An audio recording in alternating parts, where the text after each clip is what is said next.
So it's full time in the match between Egypt and South Africa. Not Nothing makes me more happy than seeing South Africa lose. But if I want to be very realistic and approach the match the way it happened, and I mean it was a very interesting match. A very interesting match. Actually, that's one of the biggest. That could have been the final, could have been the semi-final. It's one of the biggest matches that will take place because South Africa have been very fantastic. Put aside bias, put aside my personal grievances against them because they were in our group and they prevented us from going to the World Cup. Put aside all of that, South Africa team. In fact, look at it like from their local team, like the local team shows in DSTV. Even if I know that DSTV ownership has its root from there, but their local team, their local league shows in DSTV.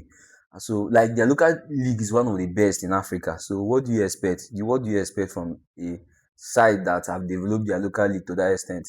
So, South Africa played very well. They were very decent.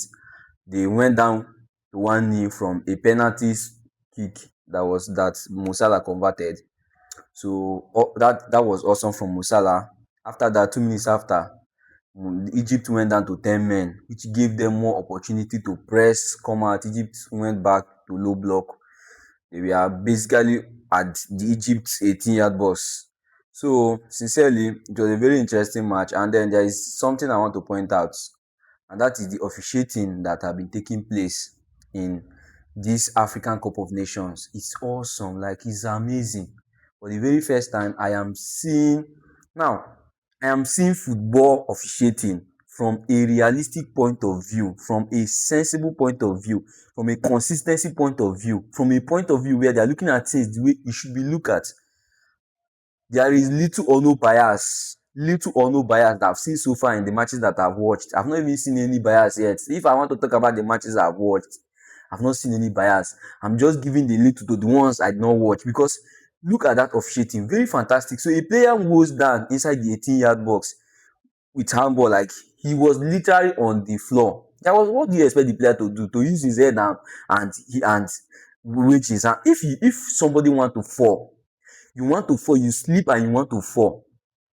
The normal consequence is to use your hand and wedge your body. That's what happens.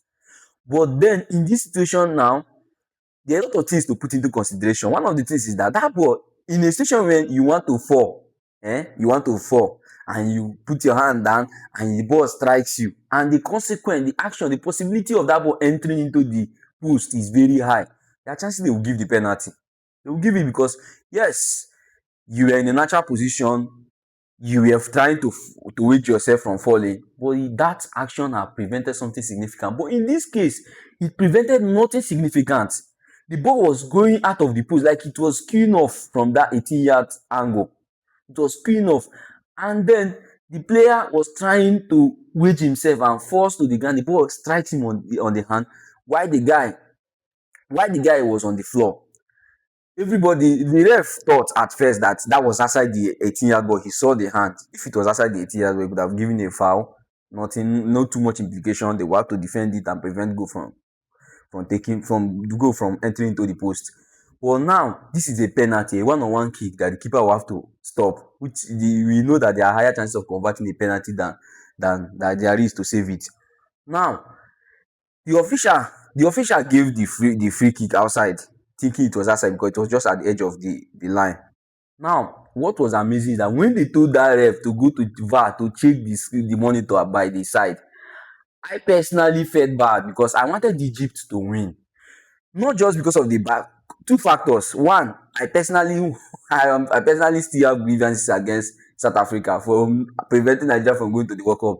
Then the second reason is Egypt have worked so hard in that match. For the majority of the time, their keeper was so, like, making fantastic save. The defense was on top of their business.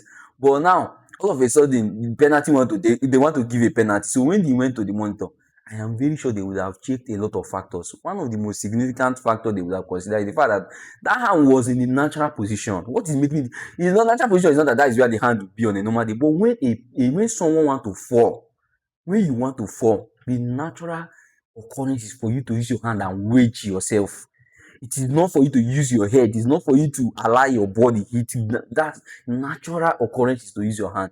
So that was one thing they considered. Then the second thing they would have considered the fact that, okay, now that the ball hit the guy in the natural position, what if his hand was not there? What would have happened? That ball was going off. Even if anybody eventually stopped the ball, a South Africa player, there are higher chances that an Egyptian would have actually intercepted it. So it was a 50-50. Like, in fact, it was more of nothing was going to happen. Nothing good would have come out for South Africa if that ball have gone off. So you get, I'm really, really happy that Egypt eventually got the 3 point, the 1-1-0, and Musala scored the goal. Well done to Egypt. I'm very happy for you guys. Now they have secured their spot in the this thing in the round in the knockout stages of the competition. Let's see whether our Spy Eagles will do that tomorrow. Come on, Egypt. That was an outstanding performance from you guys. The courage was really amazing. The coach was making was making these changes at the ID time. So I really enjoyed the game. I enjoyed the game. It's just one of the AFCON game I really wanted to watch, and I'm happy I watched majority of the game. What do you think about the penalty incident? What do you think about the game in the comment section?